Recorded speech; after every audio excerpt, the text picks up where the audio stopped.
Hello dear students, हमारी first unit आज complete हो चुकी है और आज से हम जो है सेकंड यूनिट स्टार्ट करेंगे। Chapter number 5 plant water relation, यानी कि प्लांट और वाटर का क्या रिलेशन होता है, या कुल मिला के कहें कि प्लांट के अंदर वाटर का मूवमेंट कैसे होता है, ये सब इस चैप्टर के अंदर हमें आज पढ़ना है।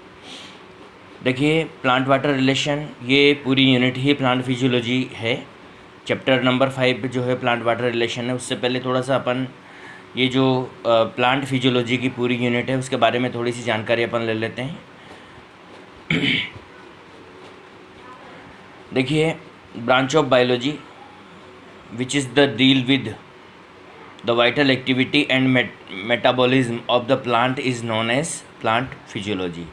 तो बायोलॉजी की वो ब्रांच जिसमें हम प्लांट की वाइटल एक्टिविटीज़ और मेटाबॉलिज्म के बारे में कंप्लीट स्टडी करते हैं उसको ही हम प्लांट फिजियोलॉजी के नेम से जानते हैं।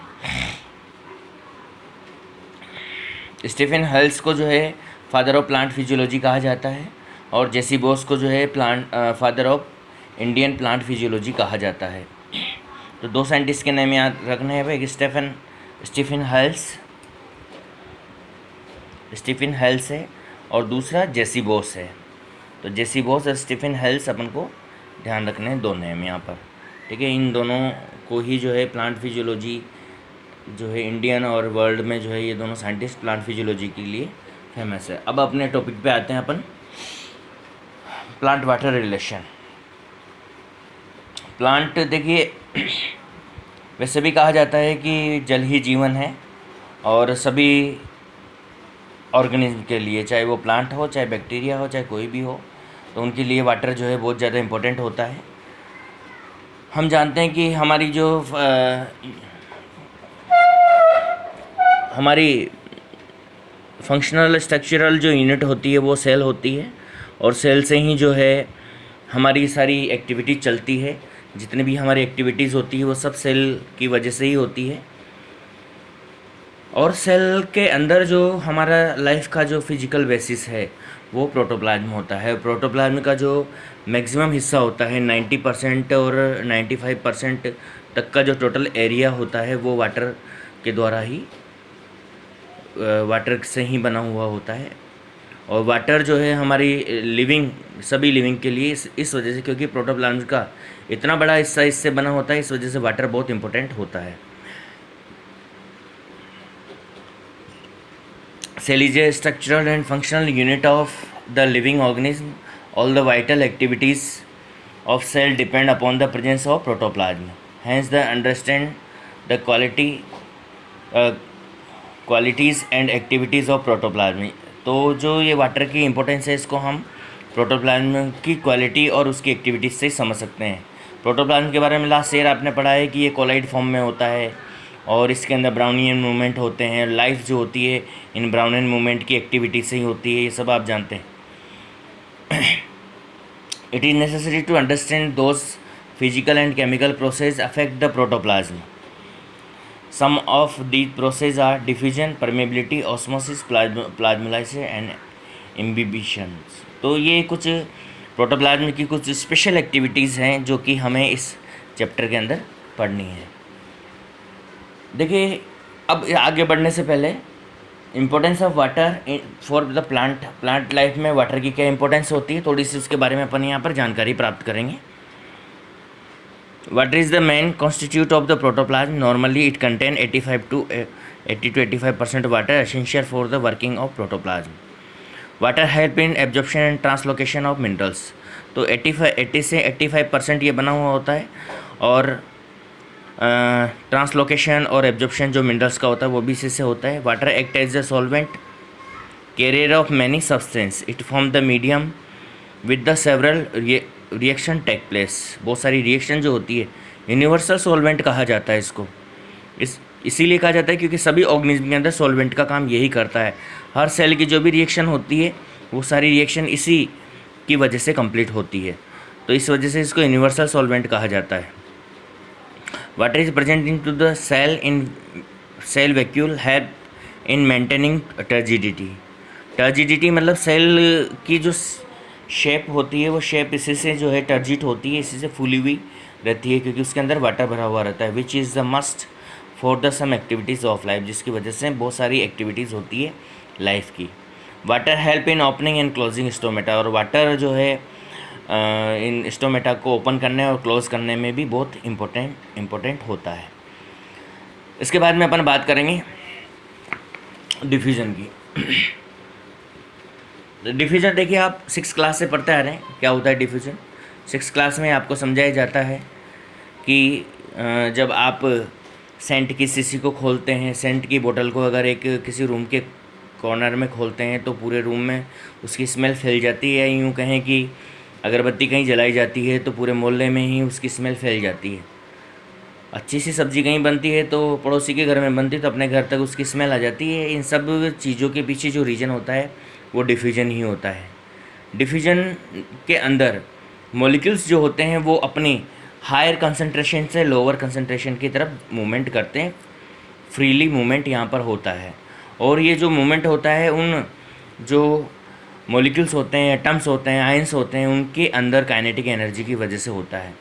तो नॉर्मली डिफ्यूजन की जो डेफिनेशन है, द मूवमेंट ऑफ मॉलिक्यूल और एटम और ions of a material from one area of higher concentration to area of their lower concentration, higher concentration से लोअर कंसनट्रेशन की तरफ ये होता है, इज़ नोन एज डिफ्यूजन। तो इसी को ही हम डिफ्यूजन कहते हैं।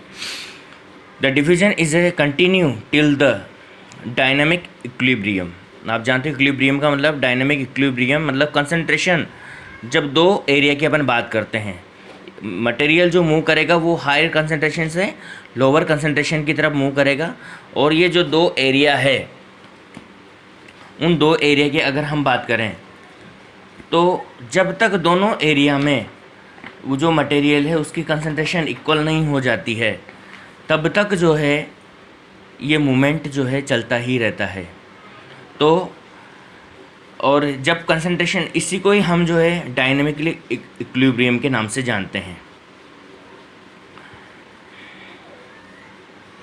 जैसे मैं बताऊं यहाँ पर आपको, ये एरिया ए है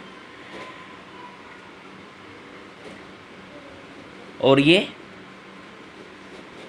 एरिया बी है। कंसंट्रेशन यहाँ पर हाई कंसंट्रेशन है और यहाँ पर लो कंसंट्रेशन है मान लीजिए। तो पहले जो मूवमेंट होगा वो हायर कंसंट्रेशन से लो कंसंट्रेशन की तरफ होगा, यानी कि जो मटेरियल जाएगा वो ए से बी की तरफ जाएगा, ठीक है, हाई से लो की तरफ। और जब तक जाता रहेगा जब तक दोनों की इक्वल नहीं हो जाती है, और जब इक्वल हो जाएगी तो इसको डायनामिक इक्विलिब्रियम से हम शो करेंगे।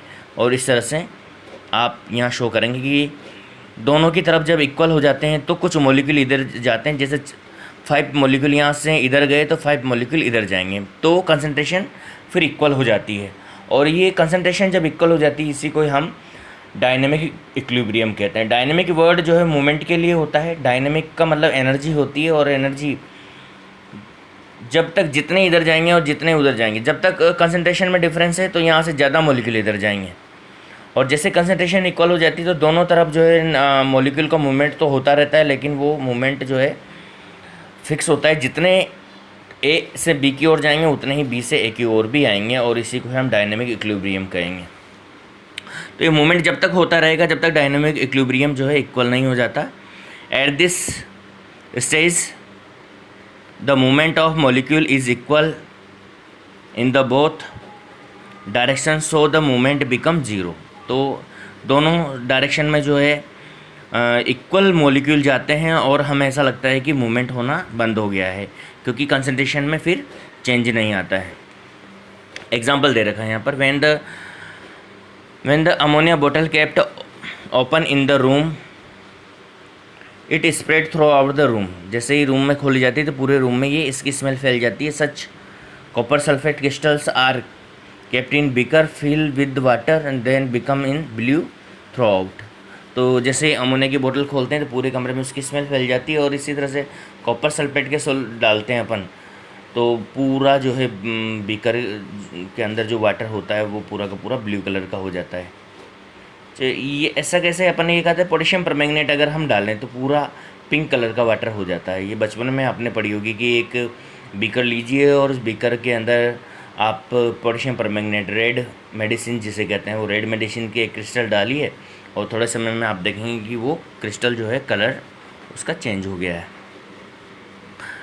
द काइनेटिक एनर्जी, अब देखिए यहाँ जो मूवमेंट होता है वो मॉलिक्यूल की काइनेटिक एनर्जी की वजह से होता है, ठीक है। The kinetic energy which is present in the molecule of material is distributed equal. तो ये काइनेटिक एनर्जी होती है, उसकी वजह से मॉलिक्यूल के अंदर मूवमेंट होता है और वो पूरे एरिया में इक्वली डिस्ट्रीब्यूट होना चाहते हैं, मतलब दूर दूर रहना चाहते हैं। This is available space by the nature, जितना कि वहाँ पर स्पेस अवेलेबल है, तो जहाँ तक हो सके खुले खुले ही रहना चाहते हैं। सिंपल सी बात है कि जैसे कोई छोटा सा कमरा है और उस कमरे के अंदर मैंने 50 बच्चों को टूस टूस के भर दिया, 1 घंटे तक बंद रखा 50 को छोटे से कमरे में, तो जैसे मैं दरवाज़ा खोलूँगा तो सारे बच्चे भागेंगे इधर उधर, दरवाज़ा खुलते हैं सब, क्योंकि वहाँ जो है पास पास रहेंगे तो उनको जो है एक दूसरे के जो है पास पास रहने की वजह से सांस लेने में भी दिक्कत होगी।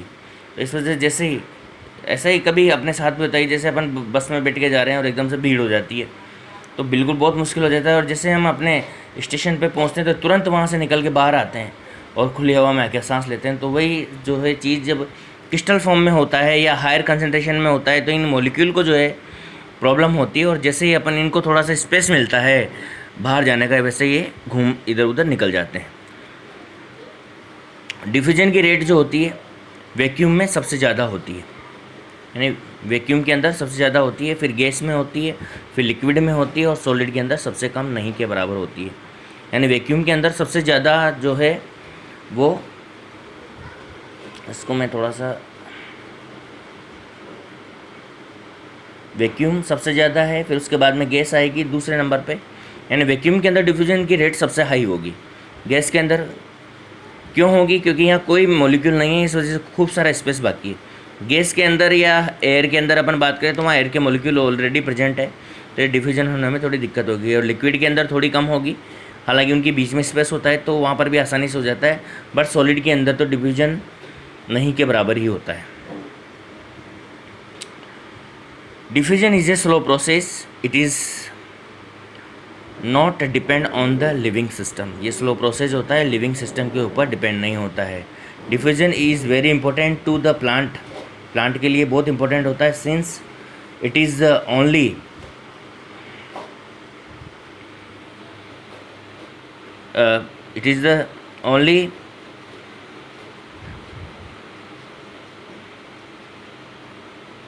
मीन है, MEAN, माध्यम जिसे अपन बोलते हैं। It is the only mean for the gaseous movement within the plant body. तो प्लांट ऑर्गेनिज्म के अंदर जो मूवमेंट होता है वो सारा इसी की वजह से होता है, ठीक है। यानी गैसों का जो मूवमेंट होता है वो बेसिकली डिफ्यूजन की वजह से होता है, प्लांट के अंदर और हमारे अंदर भी, क्योंकि डिफ्यूजन कंसनट्रेशन जो होती है उस कंसनट्रेशन के हिसाब से ही गैसियस मॉलिक्यूल जो है वो डिफ्यूज़ होते हैं।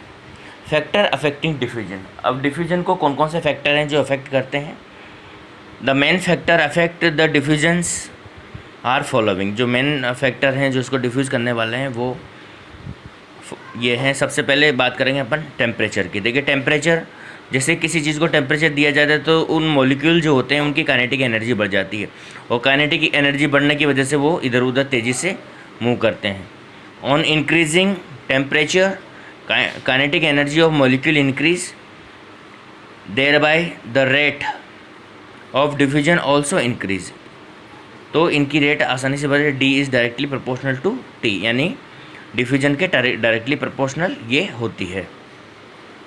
डेंसिटी ऑफ डिफ्यूजन, अब डेंसिटी ऑफ डिफ्यूजन, पार्टिकल ज़्यादा, देखिए भारी ज़्यादा पार्टिकल होंगे तो उनका मूवमेंट कम होगा, लाइट होंगे तो ज़्यादा होगा। तो ये डेंसिटी बढ़ने के साथ साथ जो है रेट ऑफ डिफ्यूजन वो डाउन होती चली जाती है।